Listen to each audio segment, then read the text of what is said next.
ఎందుకంటే మొన్నే మనం చూసాం తెలంగాణలో ఒక సినిమా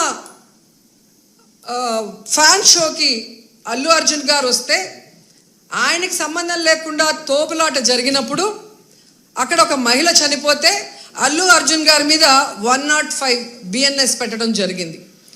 మరి అలాంటప్పుడు ఇక్కడ ప్రతి సంవత్సరం లక్షలాది మంది వస్తారని తెలిసి వాళ్ళకి సేఫ్టీ కల్పించి వాళ్ళకి అన్ని సౌకర్యాలు అందించి వాళ్ళకి టికెట్లు ఇవ్వడానికి క్యూలో ఏర్పాట్లు చేయాల్సిన బాధ్యత ఉన్న చంద్రబాబు నాయుడు గారి నుంచి టీటీడీ చైర్మన్ పాలక మండలి నుంచి కింద స్థాయి SP వరకు మరి అందరూ బాధ్యత వహించాలి కదా.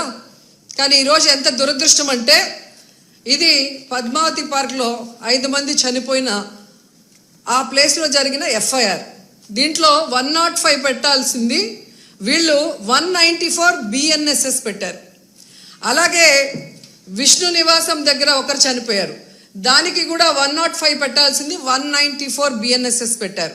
అంటే ఇది ప్రమాదవశాత్తు జరిగింది, ఏదో జారి పడిపోయి తొక్కిసలాట జరిగింది, దీంట్లో ఎవరు కూడా కావాలని చేయలేదు, మాకెవరికి దీంట్లో సంబంధం లేదు అని చేతులు కడిగేసే కార్యక్రమం చేస్తున్నారు. ఎందుకంటే వైకుంఠ ఏకాదశి దర్శనానికి వచ్చే భక్తులకి అన్ని సదుపాయాలు కల్పించాల్సిన బాధ్యత ఈ రాష్ట్ర ప్రభుత్వానికి ఉంది. ఈ రాష్ట్ర ప్రభుత్వం ఆ జిల్లా SPకి అలాగే కలెక్టర్కి బాధ్యతనిస్తారు, అలాగే పాలక మండలికి బాధ్యతనిస్తారు.